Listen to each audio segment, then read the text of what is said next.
Dan rakyat sangat-sangat percaya sekali waktu itu.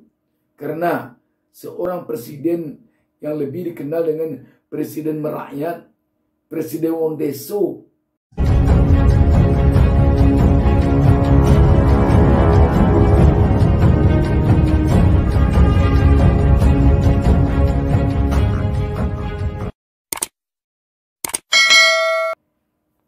Assalamualaikum warahmatullahi wabarakatuh.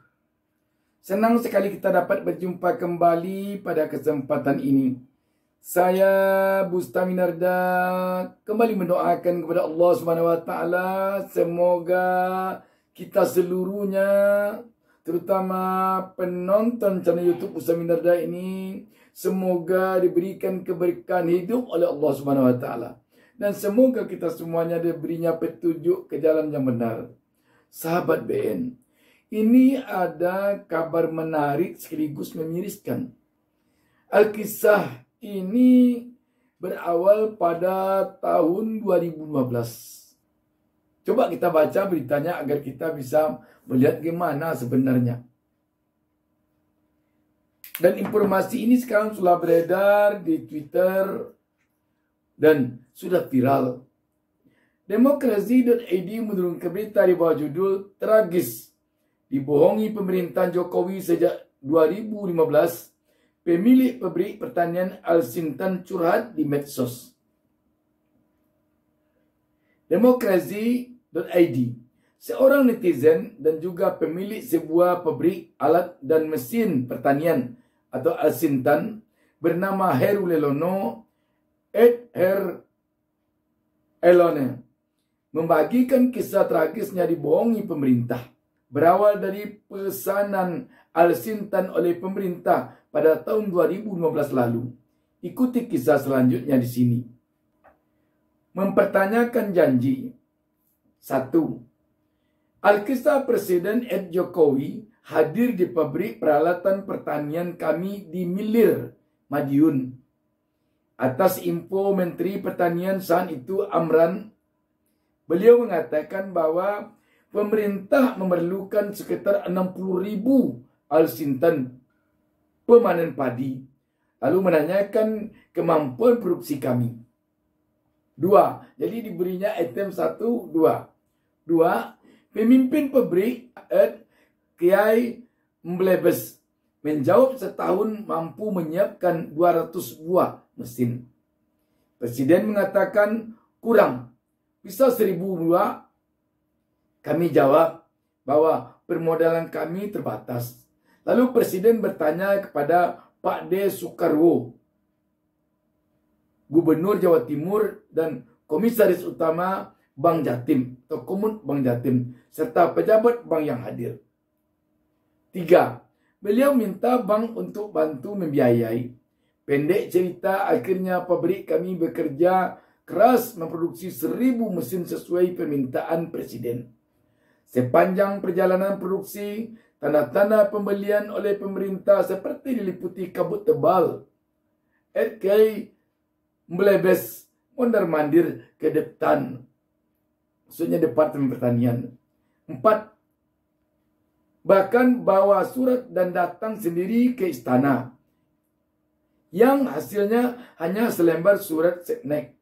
Saat membawa surat seknek ke Menteri Arman, dijawab tidak ada uang. Di lapangan barang impor masih datang, artinya masih dibeli. Tahun berganti, stok mesin dan berbagai komponen menumpuk. 5. Sementara perusahaan harus terus mengansur utang ke bank dan menggaji karyawan kan, nilai uang berhenti perusahaan berupa berbagai stok saat ini lebih dari 30 miliar. Saya terus minta Kiai Mblebes untuk sekuat mungkin tidak melakukan PHK karyawan. 6. Alhamdulillah, sampai hari ini tidak ada karyawan yang di PHK.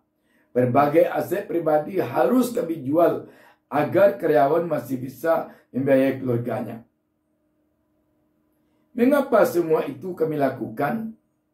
Mengapa kami memproduksi tanpa memegang kontrak pemesanan?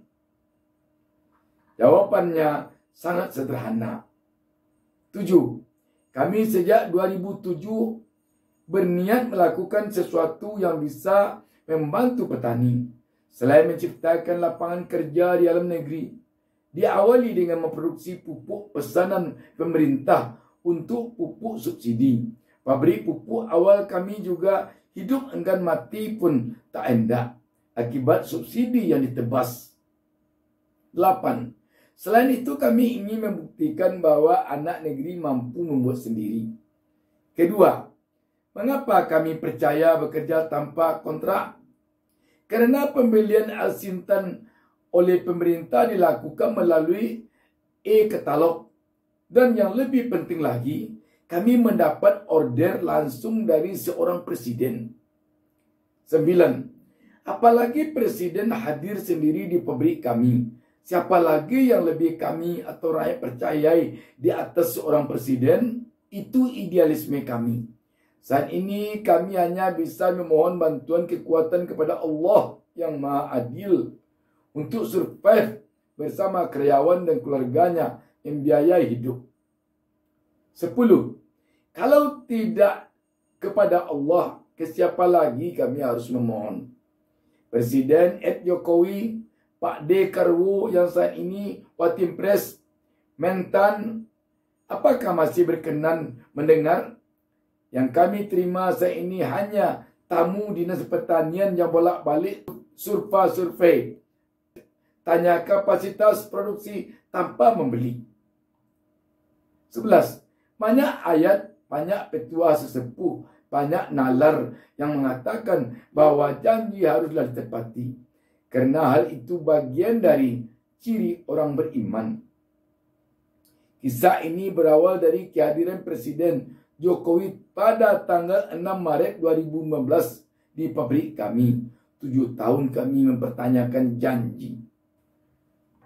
Sahabat BN, tampaknya Pak Heru Lelono ini seperti tak ada lagi tempat mengeluh. Seperti tak ada lagi tempat mengadu. Dan seperti tidak ada lagi tempat curhat kecuali hanya kepada medsos. Dan dia berharap di medsos ini tentu ada juga tempat berbagi yang bisa memberi kemasukan, terutama sekali tentu pihak pemerintah. Semoga ada jawaban. Memang memiriskan, kalau ini benar-benar terjadi memang memiriskan. Betapa tidak. Dia tentu sebagai rakyat biasa sudah sangat besar sekali hati mendapat order dari seorang presiden yang kala tahun 2015 itu Presiden Jokowi benar-benar sedang dielu-elukan oleh rakyat. Bayangkan, dia baru saja 1 tahun dilantik dan rakyat sangat-sangat percaya sekali waktu itu karena seorang presiden yang lebih dikenal dengan presiden merakyat, Presiden wong deso. Tetapi tampaknya Heru Lelono dan Kiai Melebes seperti ada keputusasaan karena 7 tahun menunggu. Sementara cicilan di Bank Jatim tentu harus dibayar terus. Sementara produk yang sudah dibuat demikian banyak senilai 30 miliar tidak ada yang bergerak satupun. Bagi perusahaan besar tentu uang 30 miliar itu sangat sedikit. Sebab bicara perusahaan besar tentu triliunan saja. Tetapi bagi perusahaan sekelas perusahaan yang disampaikan oleh Heru Lelono ini, 30 miliar baginya tentu sangat besar. Bayangkan, untuk memproduk 1000 saja dia sudah tidak ada modal. Hanya bisa 200 unit per tahun. Tetapi karena begitu semangatnya setelah mendapatkan order dari presiden langsung, maka dia berani meminjam uang ke Bank Jatim. Dan Bank Jatim itu adalah bank milik pemerintah Provinsi Jawa Timur. Kini Pak Jokowi masih presiden. Tinggal waktunya sekitar 2 tahun lagi. Dan Pak Karwo yang dikatakan tadi, sekarang One Team Press, Dewan Pertimbangan Presiden. Tentu perusahaan UKM ini berharap agar benar-benar dapat pemerintah memenuhi janji untuk membeli peralatan dan mesin pertanian ini sebagai pemenuhan janjinya. Bayangkan kenapa tidak akan kecewa dia. Produksinya sudah menumpuk. Sementara karyawan tetap juga dibayar gajinya demi memenuhi kehidupan keluarganya. Mau di PHK tidak sampai hati. Sampai dia menjual aset-aset pribadi untuk memenuhi kebutuhan pembayaran gaji para karyawan. Sementara dia melihat peralatan impor tetap juga datang. Ini yang memiriskan. Dan ini memang benar, cangkul pun diimpor. Jangankan cangkul, sabit pun diimpor. Seperti tidak ada yang bisa orang Indonesia buat sabit. Ketika saat ini sudah ada produk dalam negeri yang membuat sesuai pula dengan orderan dari pemerintah, dari Presiden Jokowi, tiba-tiba tidak diambil. Atau belum ada kabar sama sekali. Mungkin tidak bisa dijalankan terjadi, tapi belum ada kabar sama sekali sampai saat ini. Sudah 7 tahun. Kita selaku rakyat biasa tentu berharap agar pemerintah memenuhi janjinya. Kasihan kita ini. Dulu pernah kita mendengar ada alat traktor untuk pertanian yang sudah diserahkan oleh Pak Jokowi kepada petani. Namun tiba-tiba ditarik kembali dengan alasan akan diberikan ke kabupaten kota. Sampai sekarang entah jadi diberikan atau tidak, tapi yang bikin heboh waktu itu, masa alat sudah diserahkan ditarik kembali. Ternyata penyerahan itu hanya simbolis saja. Padahal rakyat sudah sangat senang sekali mendapat traktor untuk pertanian. Demikian saja. Wassalamualaikum warahmatullahi wabarakatuh. Jangan lupa subscribe. Jangan lupa subscribe.